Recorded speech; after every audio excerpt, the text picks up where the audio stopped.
ये तुष्टीकरण की नीति का खामियाजा इस देश को कैसे भुगतना पड़ा है। पूरा देश अभिभूत है बंगाल में भारतीय जनता पार्टी का कमल खिलने पर। मेरा मानना है यूपी का नौजवान उठ खड़ा होगा और उसको कोई गुमराह करने का दुस्साहस नहीं कर पाएगा। क्षणिक स्वार्थ के लिए युवाओं के भविष्य के साथ खिलवाड़ करना। प्रबुद्ध जनों से मेरी यही अपील है, इसको चर्चा परिचर्चा का विषय बनाना चाहिए। याद करिए, आज जो नौजवान 20 वर्ष का होगा, 22 वर्ष का होगा, आज से 9 वर्ष 10 वर्ष पहले वह 11-12 वर्ष का रहा होगा। उसको पता नहीं रहा होगा, भूल गया होगा।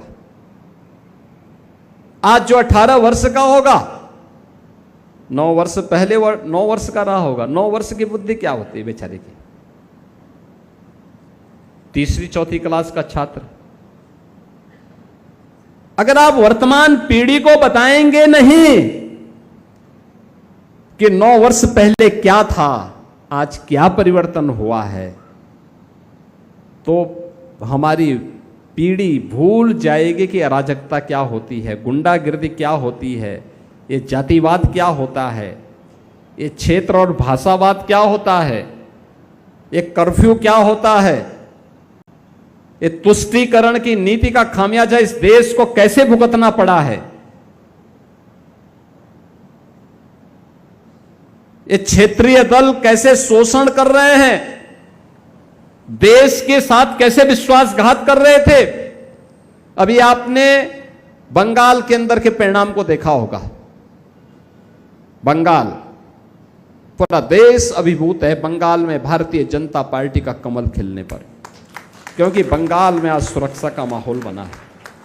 रहे आप गोरखपुर में रहे हैं, रहने के लिए कोई मुंबई में होगा, कोई बेंगलुरु में होगा, कोई सूरत में होगा, कोई हैदराबाद में होगा, लेकिन वह खुश है कि बंगाल का भाई भी अब सुरक्षित हो गया है, अब कोई शोषण नहीं कर पाएगा वहां पर भी।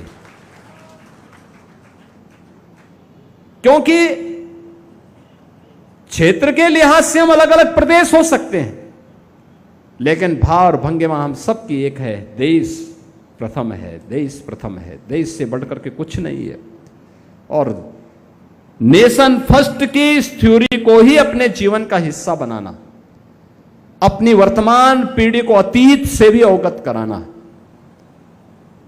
कराना इसलिए आवश्यक है। रामायण और महाभारत के साथ साथ 10 वर्ष पहले तक की क्या स्थिति थी, क्या अराजकता थी, क्या अव्यवस्था थी, कैसे बुनियादी सुविधाओं के लिए परेशान होना पड़ता था, इन सब को चर्चा परिचर्चा का विषय अगर हम बनाएंगे तो वर्तमान पीढ़ी मानसिक रूप से तैयार होगी कि फिर से उस अभिशाप को, जिसने पहचान के संकट के दौर से हमें गुजारा था,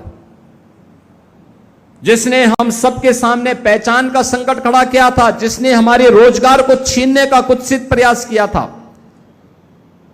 जिसने उत्तर प्रदेश जैसे राज्य में जो अनलिमिटेड पोटेंशियल का राज्य है, इस राज्य के सामने पहचान का संकट खड़ा करके भारत के सबसे बड़ी आबादी के राज्य को बीमारू राज्य की श्रेणी में लाके खड़ा कर दिया था, उन लोगों को, उस अभिशाप को फिर से यूपी के ऊपर हावी नहीं होने देना है। और जिस दिन ये संकल्प यूपी के हर प्रबुद्ध जन का हो जाएगा, मेरा मानना है यूपी का नौजवान उठ खड़ा होगा और उसको कोई गुमराह करने का दुस्साहस नहीं कर पाएगा, कोई इसको गुमराह नहीं कर पाएगा। क्षणिक स्वार्थ के लिए युवाओं के भविष्य के साथ खिलवाड़ करना, उसको समाज और राष्ट्र की मुख्य धारा से भटकाना, ये देशद्रोह है। और हमें देशद्रोह की छूट किसी भी संगठन, किसी भी संस्था को नहीं देनी चाहिए। इस समाज के प्रबुद्ध जनों की जिम्मेदारी होनी चाहिए, और इसीलिए इस जिम्मेदारी के लिए आपके पास हम लोग आए हैं। आप लोग अपने मोहल्लों में, अपने आसपास, अपने परिवार में इन चर्चा परिचर्चा को आगे बढ़ाइए।